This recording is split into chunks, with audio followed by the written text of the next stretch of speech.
अधिकारी को हटाया जाए, हटाया जाए, हटाया जाए। मुर्दाबाद, मुर्दाबाद, मुर्दाबाद। नमस्कार, मैं अमन त्रिवेदी आप सभी का आंगनवाड़ी बहनों के सबसे पसंदीदा चैनल ICDS न्यूज में स्वागत करता हूं।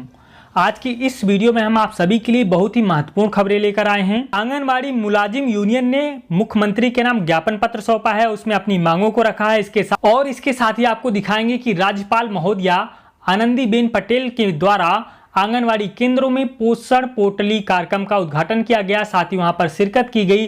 और इसके साथ ही आपको एक दो सरकारी आदेश भी दिखाएंगे। वीडियो में बहुत सारी महत्वपूर्ण खबरें आपके लिए लेकर आए हैं, तो वीडियो को पूरा जरूर देखिएगा। वीडियो को शुरू करने से पहले आप सभी से कहना चाहेंगे कि अगर वीडियो को लाइक नहीं किया है तो लाइक कर दें।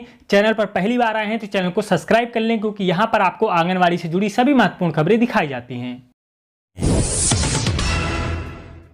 ICDS निदेशालय बिहार के द्वारा एक बहुत ही महत्वपूर्ण आदेश जारी किया गया है 16 जुलाई 2021 को।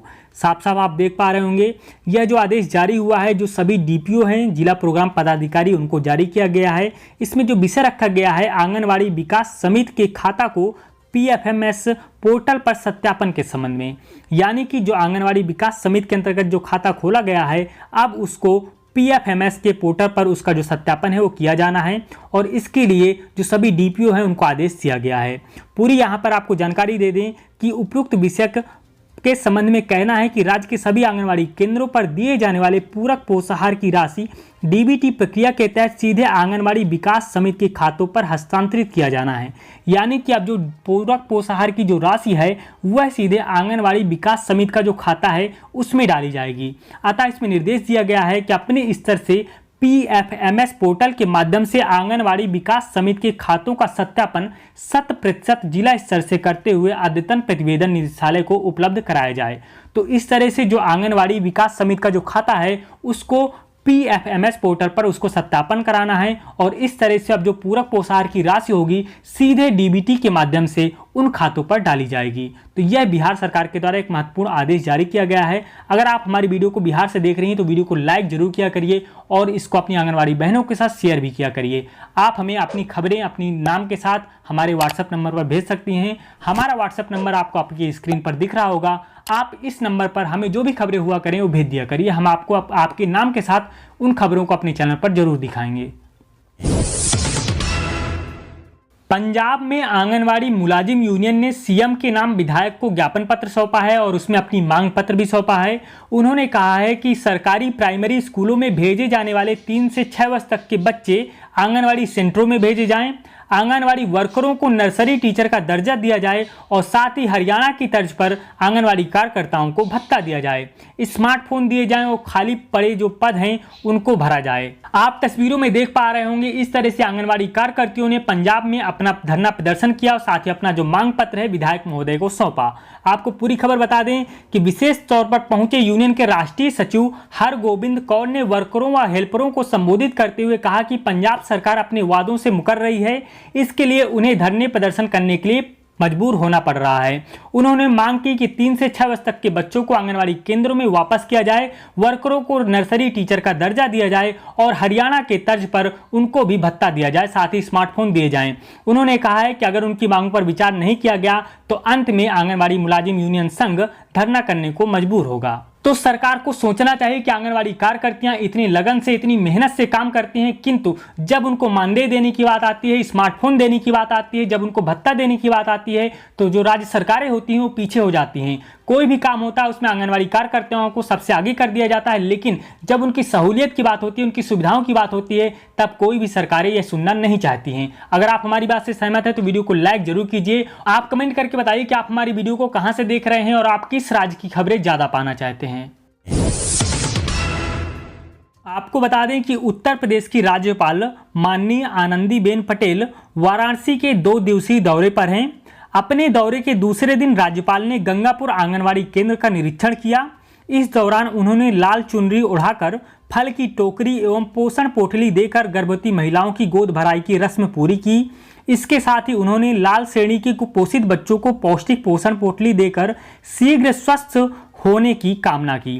आप तस्वीरों में देख पा रहे होंगे, इस तरह से माननीय राज्यपाल आनंदीबेन पटेल जी के द्वारा जो गर्भवती महिलाएं थी उनको पोषण पोटली दी गई। आप तस्वीरों में इस प्रकार से देख पा रहे होंगे, यहाँ पर ये आनंदीबेन पटेल जी हैं और यहाँ पर जो गर्भवती माता हैं उनको पोषण पोटली दी जा रही है। तो इस तरह से जो उत्तर प्रदेश की राज्यपाल हैं आनंदीबेन पटेल वाराणसी के 2 दिवसीय दौरे पर हैं और इस दौरान उन्होंने गंगापुर के आंगनबाड़ी केंद्र में जाकर वहां पर पोषण पोटली कार्यक्रम में सहभाग किया। जैसा कि आप सभी को पता है कि छत्तीसगढ़ में वजन त्योहार मनाया जा रहा है और इस दौरान कलेक्टर वसंत वनांचल के आंगनवाड़ी केंद्र में पहुंचे और वहां पर उन्होंने आंगनवाड़ी केंद्र में जाकर वहां पर निरीक्षण किया और इसके साथ ही वजन त्योहार में पोषण कार्यक्रम का अवलोकन भी किया। आप तस्वीरों में देख पा रहे होंगे इस तरह से जो डीएम महोदय हैं उनके द्वारा आंगनवाड़ी केंद्र का निरीक्षण किया गया, साथ ही पोषण कार्यक्रम का आकलन भी किया गया। इस तरह से आंगनवाड़ी केंद्र में पहुंचकर डीएम महोदय ने जो बच्चे हैं उनसे भी वार्तालाप किया और इस तरह से जो छत्तीसगढ़ में आंगनवाड़ी केंद्रों में डीएम महोदय खुद पहुंचकर वहां पर पोषण त्योहार के बारे में पूरी जानकारी ले रहे हैं। अगली खबर जो आपको दिखाने जा रहे हैं यह हिंदुस्तान ब्यूरो में छपी है कि आंगनबाड़ी बहनों का उत्पीड़न बर्दाश्त नहीं, मंजुलता। आपको बता दें कि उत्तर प्रदेश के बाराबंकी के त्रिवेदीगंज में हमेशा से विवादों में रहने वाले सीडीपीओ पर आखिर प्रशासन मेहरबान क्यों? लगातार अखबारों की सुर्खियों में विवादों में धीरे धीरे सीडीपीओ पर अभी तक कोई ठोस कार्रवाई नहीं की गई है, जिससे आंगनवाड़ी कार्यकर्तियों का दर्द दिन ब दिन बढ़ता जा रहा है। कहीं फटकार तो कहीं नौकरी से निकाल देने की धमकी लगातार मिलती रहती है, तो कहीं पर अभद्र भाषा का भी प्रयोग किया जाता है।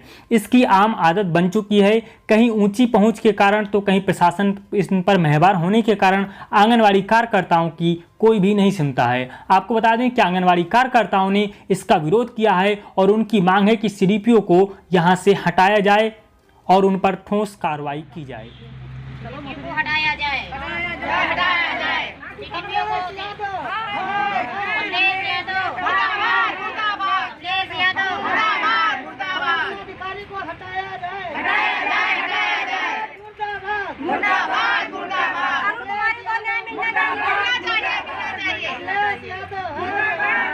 अरुण कुमारी को न्याय मिलना चाहिए, अखिलेश यादव, अरुण कुमारी को न्याय मिलना चाहिए, अरुण कुमारी को न्याय मिलना चाहिए, अरुण कुमारी को न्याय मिलना चाहिए।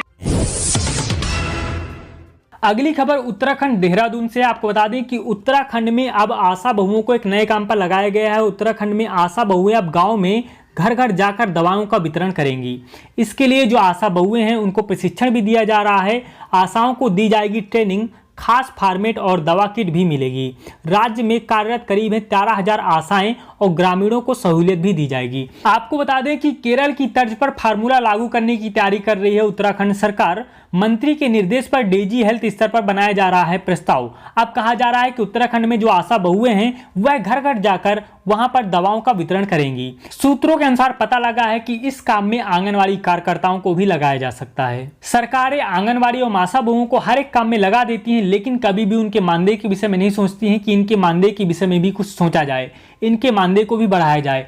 बाकी के राज्य कर्मचारियों को देखेंगे आप तो उनको भी 30 से 40 हजार रुपए राज्य सरकारें देती हैं, लेकिन वहीं पर आंगनवाड़ी कार्यकर्ताओं को 5,000, 6,000, 7,000 रुपए देकर टाल दिया जाता है और काम हर एक विभाग का कराया जाता है। यह एक सोचने वाली बात है, विचार करने योग्य बात है। सरकार को भी इस विषय पर जरूर विचार करना चाहिए और आंगनवाड़ी और आशा बहुओं के मानदेय के विषय में भी जरूर सोचना चाहिए। अगर आप हमारी बात से सहमत है तो वीडियो को लाइक एवं शेयर जरूर कीजिएगा और हमें कमेंट करके बताइए कि आपको हमारी वीडियो कैसी लगती है। उत्तर प्रदेश में योगी सरकार ने कोरोना काल में निराश्रित हुई महिलाओं के लिए एक नई पहल चालू की है। आपको बता दें कि निराश्रित हुई महिलाओं को उनकी योग्यतानुसार आशा व रसोइयाओं के पद पर समायोजित किया जाएगा। यहाँ पे पूरी आप देख पा रहे होंगे पहले नंबर पे कि कोरोना के कारण बेसहारा हुई महिलाओं के समायोजन के लिए योगी सरकार बना रही है योजना। इन महिलाओं को पेंशन के साथ ही उनकी योग्यता अनुसार समायोजित किया जाएगा। सिविल लगाकर भरवाए जाएंगे पेंशन के फार्म। इसके बाद तत्काल शुरू कर दी जाएगी उनकी पेंशन। और जिन बच्चों ने अपने माता पिता दोनों को खोया है उनके विधिक अभिभावकों को 4,000 रुपए की प्रति माह की जो सहायता धनराशि है वो दी जाएगी। तो इस तरह से उत्तर प्रदेश सरकार ने एक विशेष पहल चालू की है, जिसमें अगर कोई महिला निराश्रित है, उसके आगे पीछे कोई नहीं है, तो उनको उनकी योग्यता अनुसार आशा एवं रसोइयाओं के पद पर रखा जाएगा। और साथ ही जो बच्चे अनाथ हुए हैं उनके अभिभावकों को, जो उनके आसपास जो उनकी देखभाल कर रहे हैं, उनको 4-4 हजार रुपए प्रति माह उनके अभिभावकों को दिए जाएंगे। अब हम आपको जो खबर दिखाने जा रहे हैं उसको देखकर आपको पता लग जाएगा कि देश में बेरोजगारी की क्या सीमा है। आपको बता दें कि आंगनवाड़ी कार्यकर्ती के लिए उत्तर प्रदेश में जो पद निकले हैं उसके लिए बीटेक एमटेक पास युवतियों ने भी आवेदन किए हैं। जी हां, आपने सही सुना, बीटेक और एमटेक पास युवतियां भी इसके लिए आवेदन कर रही हैं। देश में बेरोजगारी का आलम ये हो गया है। आप सभी को पता होगा कि उत्तर प्रदेश में मात्र आंगनवाड़ी कार्यकर्तियों को 5500 रुपए दिए जाते हैं और जो आंगनवाड़ी कार्यकर्तियों के लिए आवेदन कर रही हैं वो केवल 5500 रुपए में ही आंगनवाड़ी कार्यकर्ती के पद पर कार्य करने के लिए तैयार हैं। तो देश में बेरोजगारी का आलम ये हो गया है। आपको बता दें कि उत्तर प्रदेश में यूपी SSSC आयोग के द्वारा अभी तक 2016 से भी जो पेंडिंग पड़ी भर्तियां हैं उनकी कोई भी परीक्षा आयोजित नहीं की जा सकी है। 2016 से वो भर्तियां लटकी पड़ी हुई हैं और देश में बेरोजगारी का आलम कैसा है आप इन खबरों से देख पा रहे होंगे। सरकारें जब सत्ता में आती हैं तो कह देती हैं कि हम 5 लाख वैकेंसी भरेंगे, 10 लाख वैकेंसी भरेंगे, लेकिन आखिरकार कितनी वैकेंसी भरी जाती हैं ये आप सभी लोग भली भांति जानते हैं। उत्तर प्रदेश में स्टाफ नर्स के 3012 पदों पर भर्ती होनी है। इसके लिए आवेदन शुरू हो गए हैं। आपको बता दें कि यूपीपीएससी के थ्रू जारी किया गया है आवेदन और 16 अगस्त तक जमा किए जाएंगे इसके ऑनलाइन आवेदन। कोविड काल की महत्वपूर्ण होगी यह भर्ती। यहाँ पर आपको बता दें कि इसकी जो परीक्षा है वो 3 अक्टूबर को प्रस्तावित की गई है। 3 अक्टूबर को इसकी परीक्षा होगी और इसकी परीक्षा की जो समय सीमा होगी 2 घंटे में यह परीक्षा होनी है और इसमें 85 अंक का पूर्णांक रहेगा। 170 प्रश्न पूछे जाएंगे। इसमें ये पूरी वस्तुनिष्ठ परीक्षा होगी, मतलब ऑप्शनल होगा और इसके लिए जो भी आवेदन करना चाहती हैं तो आवेदन कर सकती हैं। 16 अगस्त इसकी लास्ट डेट है। 16 अगस्त से पहले अगर आप स्टाफ नर्स का फॉर्म भरना चाहते हैं तो आप इसका फॉर्म भर सकती हैं। हिंदुस्तान ब्यूरो में एक खबर छपी है कि प्रधानमंत्री मोदी ने कहा है कि मौज मस्ती तीसरी लहर को बुलावा दे रही है। जी हां, नई दिल्ली विशेष संवाददाता। प्रधानमंत्री नरेंद्र मोदी ने पर्यटन स्थलों पर भीड़ उमड़ने और बाजारों में बिना मास्क लोगों के घूमने पर चिंता जताई है। पूर्वोत्तर राज्यों के मुख्यमंत्रियों के साथ कोरोना पर चर्चा के दौरान उन्होंने कहा कि यह सच है कि पर्यटन और कारोबार पूरी तरह से प्रभावित हुआ है, पर पहाड़ी पर्यटन स्थलों पर भारी भीड़ जुड़ रही है जो कोरोना की तीसरी लहर को आमंत्रित कर रही है। उन्होंने कहा है कि लोगों को सावधानी बरतनी चाहिए। अभी कोरोना हमारे बीच से गया नहीं है, हम लोगों को सावधानी बरतनी पड़ेगी क्योंकि जो पूर्वोत्तर के देश हैं, जो पूर्व के देश हैं, वहां पर भी बहुत ज़्यादा कोरोना का प्रभाव फिर से देखा गया है। तो अभी भी हम लोगों को सावधानी बरतने की ज़रूरत है। तो ये आज आंगनवाड़ी कार्यकर्तियों से जुड़ी कुछ प्रमुख खबरें थी। आशा करते हैं आपको ये खबरें पसंद आई होंगी। अगर किसी राज्य की खबर इस वीडियो में नहीं दे पाए हैं तो उसके लिए क्षमा करें। आप हमारी सुबह की वीडियो भी देख सकते हैं, उसमें जो बाकी के राज्य होते हैं उनको हम कवर कर लेते हैं, क्योंकि एक ही वीडियो में सभी राज्यों की अगर खबर लेंगे तो वीडियो बहुत ही लंबा हो जाएगा